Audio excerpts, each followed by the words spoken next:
करमपुर बरसा शेरगढ़ वारे इलाके इंडस हाईवे फखुर राइस मिल वटां गुज़र रात देर सां नामालूम हथियारबंद हथां हथियारनि जे ज़ोर ते अगवा थियल ट्रक ड्राइवर केपी के वासी मोहम्मद सुमेर खान पठान जी बाज़ियाबी लाइ ट्रांसपोर्ट अमले ऐं ट्रक ड्राइवरनि इंडस हाईवे ब्लॉक करे रोड ते धरणो हणी कर थियल बदअमनी ऐं पुलिस खिलाफ़ सख़्त नारेबाज़ी कंदे अगवा थियल ट्रक ड्राइवर जी फौरी बाज़ियाबी जो मुतालबो कयो।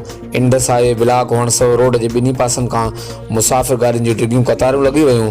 होॾां ज़िले कश्मीर कंदाकोट करमपुर पुलिस धरणे वारे हंधि पहुची मुज़ाहिरीन सां कामयाब ॻाल्हियूं करे मूवी खे तुर्त बाज़ियाब करण जी यकीन दहानी कराइण बाद मुज़ाहिरीन खां रोड खोलाए ट्रैफिक जी रवानी खे बहाल कयो। हर वक्त आगाहन लाइ ॾिसंदा रहो JTN वेब न्यूज़ करमपुर। ये रात 2 बजे हमारा गाड़ी आ रहा था, कराची से पेशावर जा रहा था। इधर जब ये तकरीबन आधा किलोमीटर पीछे पहुंच गया तो 6 डाकू निकला। 2 बजे का टाइम था। ड्राइवर को मारा भी उतारा भी।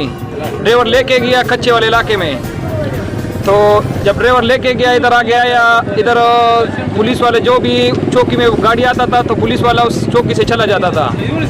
अभी हम इधर रोड बंद किए हम लोगों ने, इसलिए बंद किए कि हमारा ड्राइवर जो है ना महफूज हो, बाजियाब करे।